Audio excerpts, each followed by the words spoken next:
Good evening, it's Rachel Flower here at Excluded UK, going live here on our Facebook page for another episode of Raw and Real. This is when we at Excluded UK bring you some of our human stories behind the headlines, really bringing public awareness to the fact that this is people's lives, their livelihoods, their families, their households that have been affected by being excluded from the government schemes. And today we're going to cover a really important issue, one that's very close to my heart as a working parent myself. We're going to be talking about maternity issues. And I've brought two women from within the Excluded UK community, Bethany and Natalie. We're going to be talking about what we've seen within the group around maternity issues, but also some wider issues that kind of predate COVID and how really this pandemic has shone a light on those issues, and we say gives us a chance to resolve them as well by drawing attention to some injustices that need to be fixed. So I'm going to introduce Bethany first. Welcome, Bethany. Hello, thanks for having me. You're very welcome. Would you start by just telling us, I know you've got a lovely little 7-month-old, but you're also really working hard behind the scenes with the maternity petition at the moment?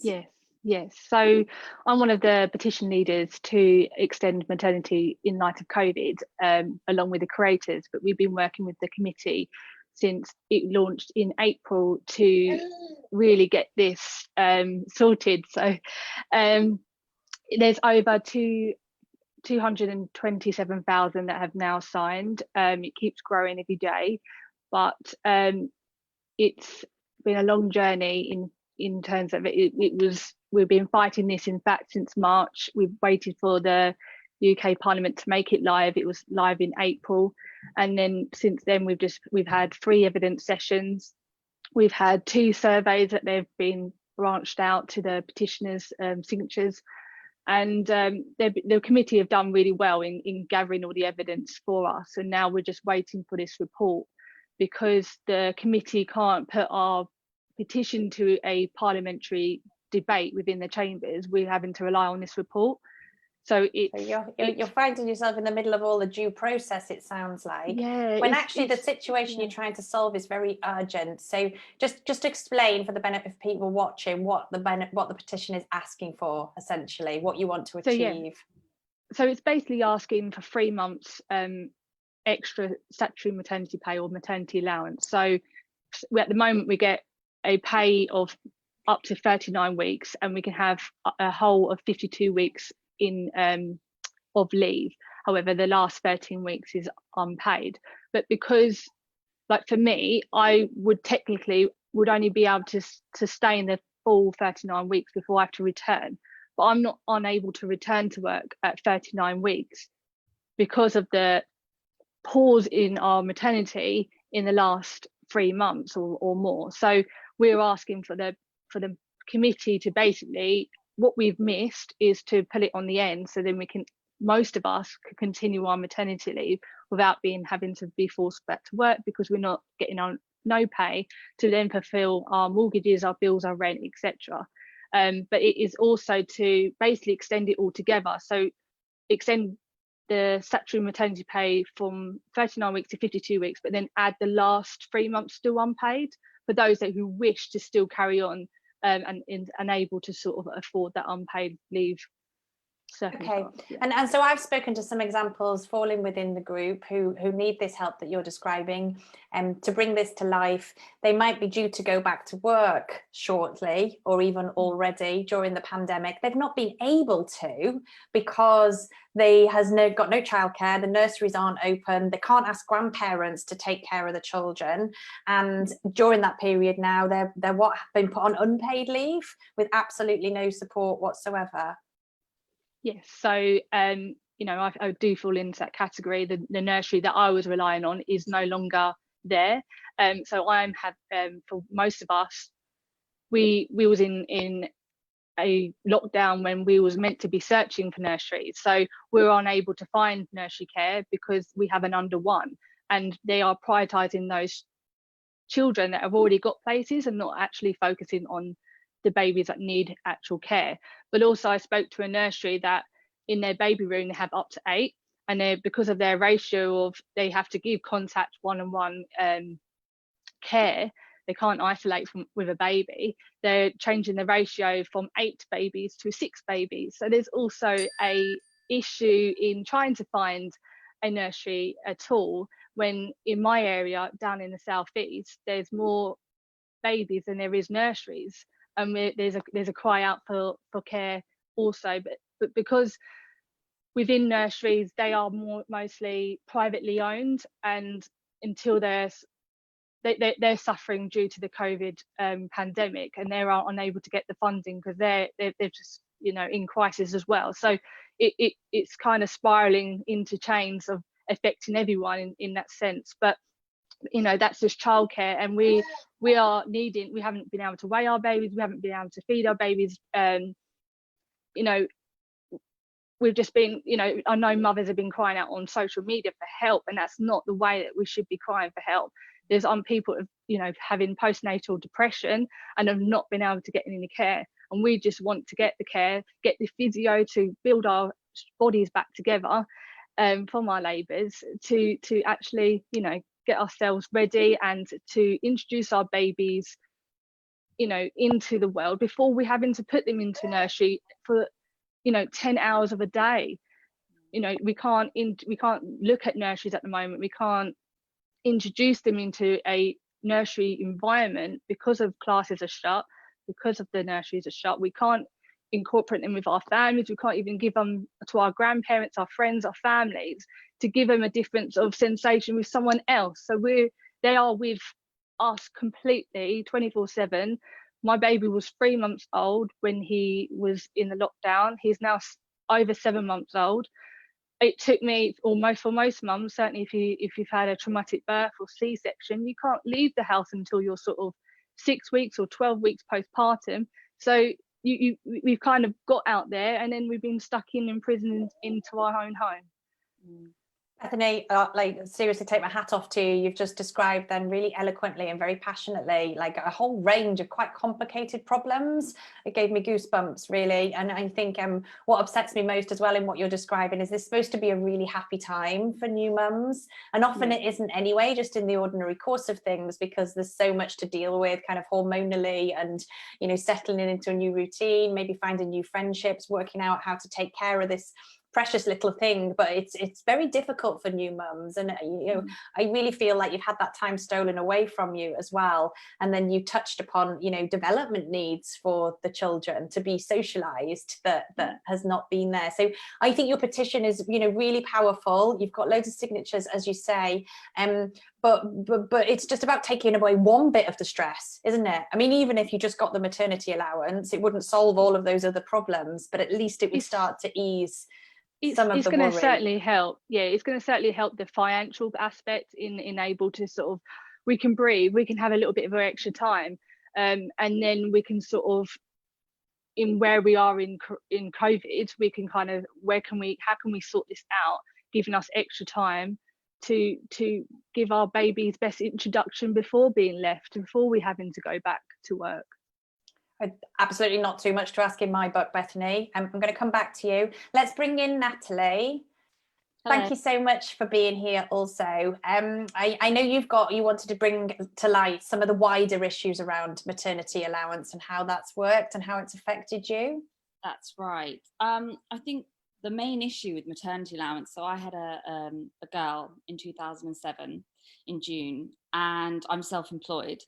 And anybody who's self-employed knows that there's no such thing as maternity leave or really a day off. If you're not working, you're not earning. So for me, the maternity allowance is a huge lifeline to be able to just go, okay, I can relax a little bit, but I know that the show must go on, and definitely in my industry, which is the music industry.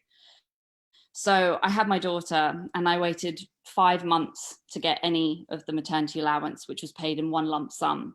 But my accountant was chasing, we phoned HMRC, and it was just, yep, it will be with you in 6 days. Yep, it will be with you in 6. And that went on for 5 months in 2017. Wow. So I knew before, you know, I had my daughter, I'd read an article that it took 3 months. So I was mentally sort of like, okay, 3 months. And before I had her, I was working as a consultant. So I wasn't eligible to get anything from the company I was with. The minute I had my baby, it was like, okay, goodbye.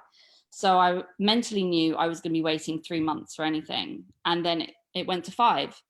So it's incredibly stressful because I lost the income from the consultancy, and I didn't even have the lifeline that I thought I was going to get.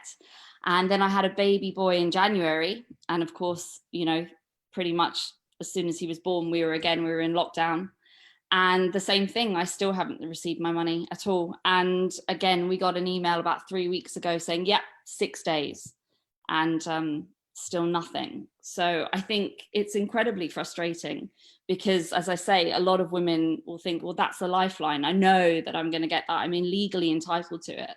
And then it doesn't come. And then the frustration of phoning HMRC if you have to do it yourself, and being on hold, and all the things that come with that as well. It's really stressful. So can you tell me, Natalie, in the context of Excluded, were you not able to get any other financial support while you've been waiting? No, I was not. We did have a look and I wasn't eligible. So why is that? I'm not really sure. I can't really remember now because it's all such a blur, but we just sort of thought, okay, but we know we're getting this maternity allowance. So if you're not eligible, that's okay. I think one of the reasons is because I'm also the managing director of my company. So I'm not technically self-employed. Okay. So you could have furloughed yourself, but it would have been just for a small amount, and then not been able to work on your business. Exactly. So it's been difficult, and because I manage artists, obviously none of them have been able to perform. So all the concerts, all the festivals, everything's been cancelled. So there's no money to be had either there. So we're all waiting. And that's a different story in itself. Yeah, I mean, as I say, I think we're going to run another session to discuss some of these issues, and I hope people watching at home can see that we're talking about quite a complicated, complex picture here. However, some of the solutions should be very simple and could be very simple if there was just a bit more attention put on them. I do also know that a lot of people within the group with maternity issues are, also worried about getting back to work at some point in time and it being safe as well. Have you got thoughts on that, ladies? Like what's been the discussions in the groups around the safety aspect? I suppose it's more onto the sort of key workers, the shop owners who work in the mainstream groceries as well as work in the NHS, because they're at a higher end of popularity of helping and caring, that they're worried they're gonna bring it home and affect their baby when we've been prisoned and locked in, and we shouldn't really. We're forced to bubble wrap our babies, and they haven't been given to have their own immunity.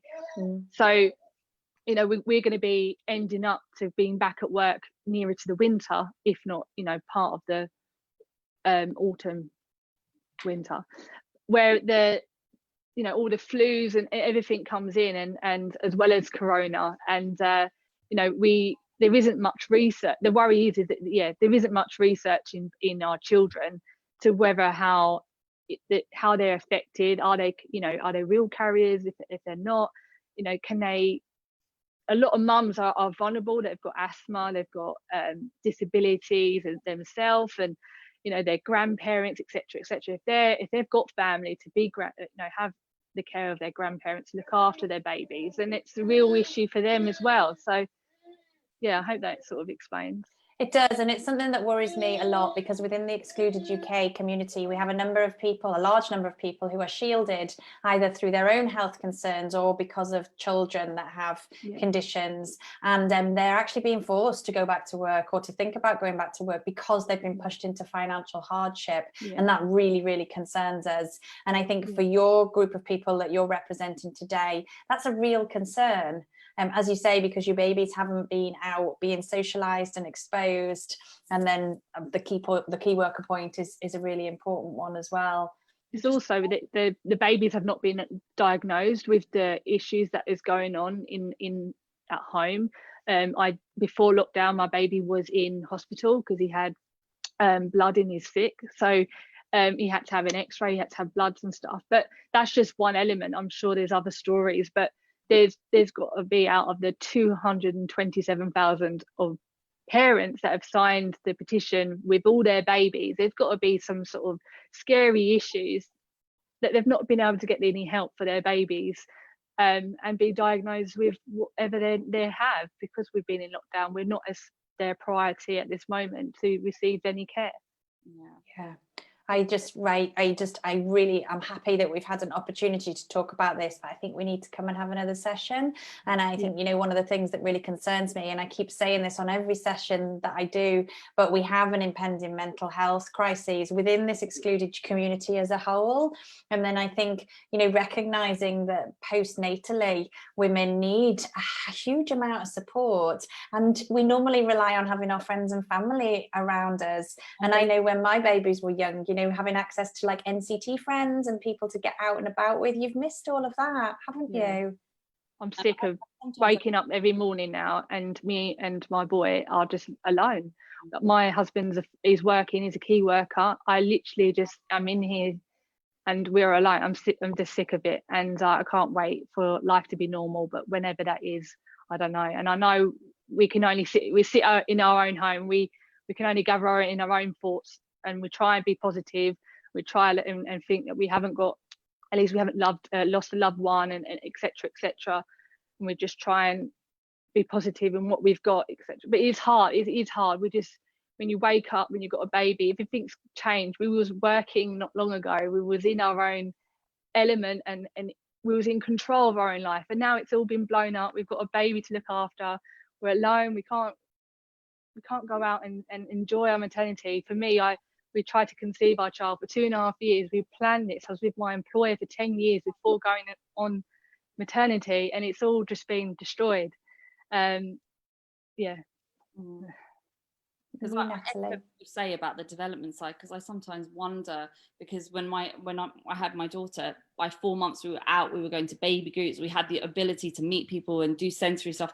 And I look at my son and I think it's weird, because he isn't experiencing any of the things that she experienced. Mm-hmm. You know, and you do worry, is it going to have an effect? Is he going to be much more wary around people, you know, when we finally see some? These are real serious issues. I just want to say thank you so much to both of you for coming on here and talking to me. And you know, I did say just before we went live, and frankly, you look far too good to be new mothers. I was an absolute gibbering wreck for the first year, especially after my first. And I think that is, you know, I say that tongue in cheek, but it's really serious. It's a massive time of adjustment. And as you said, Bethany, you know, particularly when you've been used to being working and you've had this sense of control, everything is out of control when you have a baby. And you know, my heart absolutely goes out to you guys having been locked down with your young ones. And as much as people tell you, you know, to treasure that time, it is hard, isn't it? You want a sense of normality. I really hope this petition get some movement, because as I say, I think just taking some of the financial burden off you, and hearing you say, Natalie, you've been sat for months without anything coming through the post, that problem should be solved just in the normal course of things. That is not acceptable. I wouldn't mind adding, in terms of like, it's about the protection of maternity leave. It's not about, you know, for some people they've been able to perhaps even have the option of furloughing, but they can be taken from their work to then say, we want you back next week. We don't have any protection of that leave. And it's, you know, that's what we've had a few negativity, or why don't you just do this, why don't you do that? And it's not about that. It's about having the protection of leave, so we can protect our lives and our babies before going back. But it's just having that little bit of income of what they give us, statutory maternity pay or maternity allowance, if you can get it. Just to get us by and to pay our mortgage and our bills and rent, etc. And that's what I just wanted to clear up. And you know, for some of us, we have not been able to get furloughed because of employment discretionary key workers, and they're just not doing furloughing at all. Yeah, I mean, we can't easily just end on that note, which is why I think we're going to have to come back and do another session. What you're raising there is a really important issue. employment rights, discrimination. And I know you've been working with the organisation Pregnant Then Screwed, who've done, you know, incredible work in this space for a number of years now, but there's so many problems still to solve. And within the Excluded UK, what we've seen is an amplification of existing problems. You know, these aren't new issues that are coming up here, but the pandemic has unfortunately worsened them. And we actually heard the Chancellor, didn't we, admit in Parliament that he knows that there's been a disproportionate effect on women during the pandemic, and we need a light shining on that. My personal soapbox that I normally get on is just equality generally for women, and it feels like we've been set back a long way during the pandemic with a lot of the progress that we were making kind of in recent years. So again, from the bottom of my heart, thank you both of you. We've had a little vocal, a little bit of support in the background there, I think, from some little ones. So we'll let you get back to them, but definitely we will do, if not one session, but maybe a couple more to carry on talking about these things. Thank you, Rachel. Thank you so much, and have a lovely evening. Bye.